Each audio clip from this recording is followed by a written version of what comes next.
दोस्तों नमस्कार, कैसे हैं आप लोग। तो ये ईसाई समाज का जो रैली निकला था उसमें डॉक्टर CD बागला जो बगीचा साइड के हैं, उन्होंने जो प्राचार्य थी होली क्रॉस नर्सिंग की, तो उसके बारे में कुछ बताया है।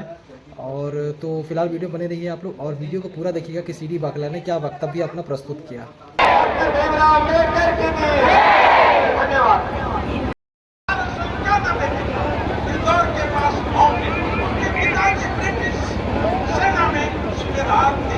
उनकी माता का, उनके पिता का नाम राम जी और माता का नाम सीमा और माता पिता के चौथी संतान और आखिरी संतान बाबा साहब। और जब पैदा हुए बड़ी कठिनाई से उनका एजुकेशन होता था। अछूत होने के कारण उनको स्कूल के पीछे बैठने दिया जाता था, पीने के लिए पानी नहीं दिया जाता था। ऐसे में उन्होंने अपनी पढ़ाई शुरू और जब पढ़ाई में आगे बढ़े तो उनके गुरुदेव थे, उनका नाम था महादेव। तो उन्होंने उनसे प्रेरित अपना नाम, उनका नाम बाबा साहब भीमराव अम्बेडकर रखा। होता था लड़का तो उनको गंगा स्नान किया जाता था और गंगा स्नान को गंगा में डुबा दिया जाता, इसलिए पहला बच्चा इसलिए डुबा दिया जाता था। जब बच्ची पैदा होती थी तो अधिक जताया जाता था, माँ के दूसरे से उनको अधिक जताया जाता था। इसी तरह से चरण पूजा की जाती है तो बड़ी की जाती है। तो ये सब बंद हुआ और आगे चल के भारत आजादी के कागाज पहुंचा।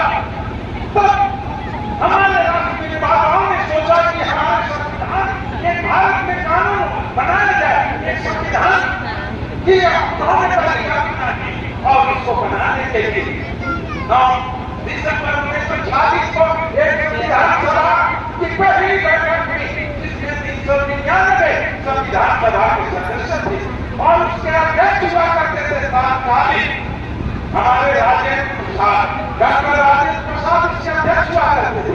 और संविधान सभा के ड्राफ्टिंग कमेटी जिनको ड्राफ्ट करना था उसके अध्यक्ष थे बाबा साहब भीमराव। और इन्होंने सख्त प्रयास से 2 साल 11 महीने 18 दिन में हस्तलिखित संविधान, भारत का संविधान विश्व का सबसे बड़ा हस्तलिखित संविधान है, जो 2 साल 11 महीने 18 दिन में बनाया गया। और उस संविधान को बनाने के लिए उसका हस्तलिपि हैंडराइटिंग जो लिखा गया उसका था हमारे बिहार के लिखने वाले जय नारायण जय यादा, राजनारायण बिहारी राय यादा, उन्होंने हाथ से लिखा और उसको हाथ से लिख के पूरा किया। और उसको लिखने में 303 नंबर के निक, उस समय नहीं था, हुआ करता था निक, उस समय 303 नंबर के निक, 303 नंबर के निक और होगा 254 होगा लगे और 303 नंबर के हमारे पास 432 निक उस समय संविधान ताली बजाइए। संविधान 303 नंबर चौवन बोला तब हमारा संविधान बना। और संविधान की परिकल्पना जो उनके प्रस्तावना में है, हम भारत के लोग भारत को एक प्रभुत्व गणराज्य लोकतंत्रात्मक गणराज्य बनाना चाहते हैं। उनके प्रत्येक नागरिकों को सामाजिक राजनीतिक न्याय के लिए सामाजिक सोशल जस्टिस, आर्थिक इकोनॉमिक जस्टिस, राजनीतिक पॉलिटिकल जस्टिस और राजनीतिक लिबर्टी और उनको विचार अभिव्यक्ति धर्म विश्वास और उपासना करता लिबर्टी काहे के लिए, विचार के लिए और एक्सप्रेशन धर्म के लिए, विश्वास के लिए, वर्षित के लिए उनको स्वतंत्रता दी जाए। और उन्होंने जिस तरह से हमारे संविधान की प्रस्तावना, हमारे संविधान हमको मौलिक अधिकार देता है। संविधान के आर्टिकल क्या कहता है, अधिकार। संविधान के सामने भारत में सबको समान का अधिकार, कोई भेदभाव नहीं, सबको समता का अधिकार है। जब 15 में कहता है किसी भी जाति, धर्म, लिंग और जन्म के स्थान में भेदभाव नहीं किया जा सकता। और आर्टिकल 25 कहता है हमको freedom of conscience, free profession, practice and no profession of religion, अंतःकरण की स्वतंत्रता, आवाज गति से धर्म को मानने प्रचार करने की स्वतंत्रता हमारा आर्टिकल 25 है। और 26 में है हर एक कौम को, हर एक धर्म को उनको बचाए रखने के लिए मैनेजमेंट की स्वतंत्रता है। और आर्टिकल 29 में कहता है उस धर्म को, समाज को और व्यक्ति का व्यक्तिगत आस्था और विश्वास का एक है। हर आदमी को पानी छिड़क के आप धर्म परिवर्तन नहीं कर सकते। हम लोग समझे जब तक अपने आप को अपने आस्था से, अपने मन से विश्वास करना चाहिए। आस्था और विश्वास का प्रतीक हम है कि वह जिस धर्म को स्वीकार करना चाहे वो करे। लेकिन आज ऐसा हो गया,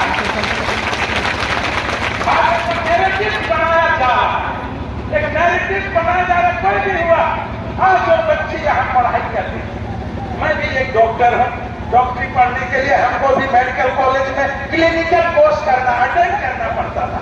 और 75% जब तक हमारी अटेंडेंस ना हो, हम मरीज को ठीक से देख के समझेंगे नहीं, हम मरीज का क्या इलाज करेंगे। इसीलिए उस बच्ची के साथ कोई अध्ययन नहीं किया गया, उसका परसेंट, उसका अटेंडेंस।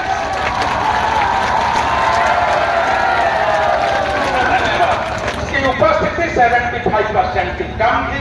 और क्लिनिक में भी जो काम था उनका मिडवाइफरी और उनका जो सब्जेक्ट था उसमें उनका जो इंटरनल असेसमेंट होना एग्जामिनेशन, वहां भी उसका प्रतिशत कम होने के कारण उन्होंने कहा कि प्रिंसिपल को कहा कि असाइनमेंट जो कार्यभार दिया जाता है उसमें हम दस्तखत कर दीजिए। दस्तखत होने से पता है वीजा गएगा। तो उन्होंने उनके ऊपर प्रेशराइज करने की कोशिश की कि आप हमारे असाइनमेंट में साइन करें। कैसे असाइनमेंट में साइन होगा जब आपने अपना काम ही पूरा नहीं किया? तो उन्होंने विधि सम्मत कोई भी नहीं करेगा, उन्होंने नहीं किया। तो उन्होंने दूसरे दिन दबाव देकर, उनको टेरर देकर, उनके साथ प्रेशराइज करके कहा कि आप कीजिए, अन्यथा आज हम देख रहे हैं उसी का नतीजा है। और इसमें साथ देने वाले अन्य लोग हैं जो मजा लेने वाले, धर्मांतरण के आड़ में मजा लुत्फ उठाने वाले, एक मजहब से दूसरे मजहब को भिड़ाने वाले। परंतु भारत एक खूबसूरत देश है। कश्मीर से कन्याकुमारी तक, मणिपुर से गुजरात तक, जिस तरह से हम लोग एकता में अनेकता है, एकता में अनेक है, यूनिटी एंड डाइवर्सिटी, एकता में अनेकता है। और जिस तरह से हमारे भारत के पूर्व संसद भवन के बाहर में लिखा हुआ है, संसद भवन के प्राचीर में बाहर लिखा हुआ है, बाहर में लिखा हुआ है, अहम निजः परोवेति गणना लघु चेतसा, अहम निजः परोवेति गणना लघु चेतसा, उदार चरिता नाम का वासुदेव कुटुंबकम्। उसके बाहर लिखा है यदि मैं और मैं हूं तो वह निकृष्ट, एक घटिया इंसान का बात है, मैं और मैं।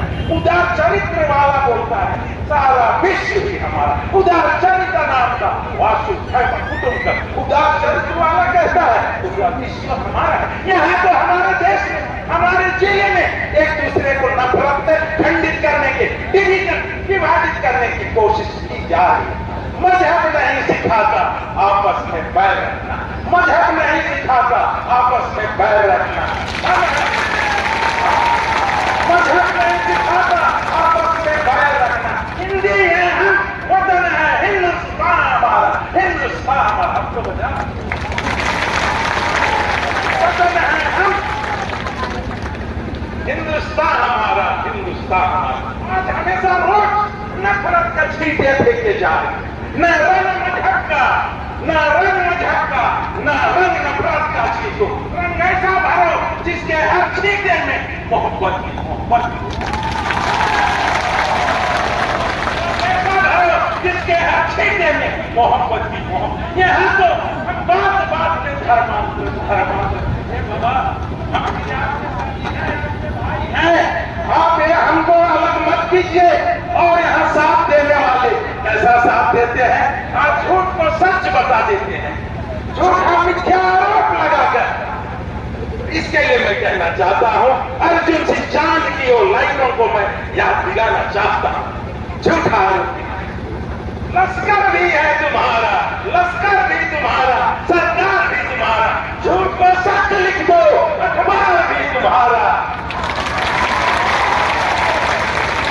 खत्म नहीं हुआ है, खत्म नहीं हुआ है। लश्कर भी तुम्हारा है, सरदार भी तुम्हारा, झूठ को सच लिख दो, अखबार भी तुम्हारा है। चितौड़ के फरियादी चाहे तो जाए कहा, कानून भी तुम्हारा है, दरबार तुम्हारा है, दरबार तुम्हारा। आगे फरियाद लेके कहा जाए, हमारे माननीय सीएम साहब का ये विधानसभा क्षेत्र है और उनके गृह विधानसभा क्षेत्र में आज हम अलग थलग किए जाए। इसीलिए हमने कहा कि इस दौर के फरियादी कहें तो जाए कहा, कानून भी तुम्हारा है, कानून भी तुम्हारा है, सरो कानून भी तुम्हारा है, दरबार भी तुम्हारा है। आज दरबार में न्याय मांग रहे हैं। आज जो जिस तरह से हमने स्लोगन कहा, प्रिंसी जोसेफ को न्याय दो, न्याय दो, ये आज गांव आपसे अपेक्षा करते हैं।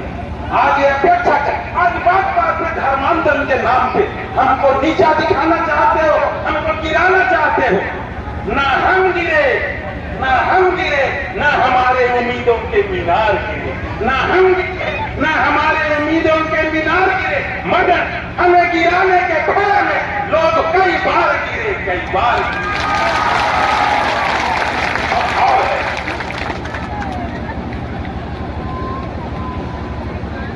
ना मैं, ना हम गिरे, ना हमारे उम्मीदों के मीनार गिरे, मगर हमें गिराने के भय में लोग कई बार गिरे। हमें गिराने के भय में लोग कई बार गिरे। सवाल चाहता नहीं था, उसने तो समझा, हंसते हंसते पी गया। तकलीफ लोगों को तक थी, जब हम पी गए, जी गए। आज इस तरह से आज हमको बाबा साहब अम्बेडकर की जयंती के अवसर पर तो उन्होंने संविधान से हमको जो हक और अधिकार दिया है, संविधान ही है, आजाद भारत में संविधान ही है कि आजाद नागरिक को हक और अधिकार दिलाने का एहसास दिलाता है। लेकिन यदि हमारे मौलिक अधिकार पर ही खतरा मंडराने लगे तो हमको मजबूरन रैली के रूप में या क्रोश रैली के रूप में यहाँ एकत्रित होना है। आप यहाँ आए और आप लोगों ने एकत्रित होकर आक्रोश रैली के रूप में और बाबा साहब अम्बेडकर की 134 जयंती में आप लोगों ने शिरकत किया। पुनः आप सबको बहुत बहुत बधाई। पुनः और एक बात, किसके लिए रुका है, किसके लिए रुकेगा, करना है आज कर ले, वरना ये वक्त जा रहा है, जाते वक्त के साथ सबको खैर जोहार।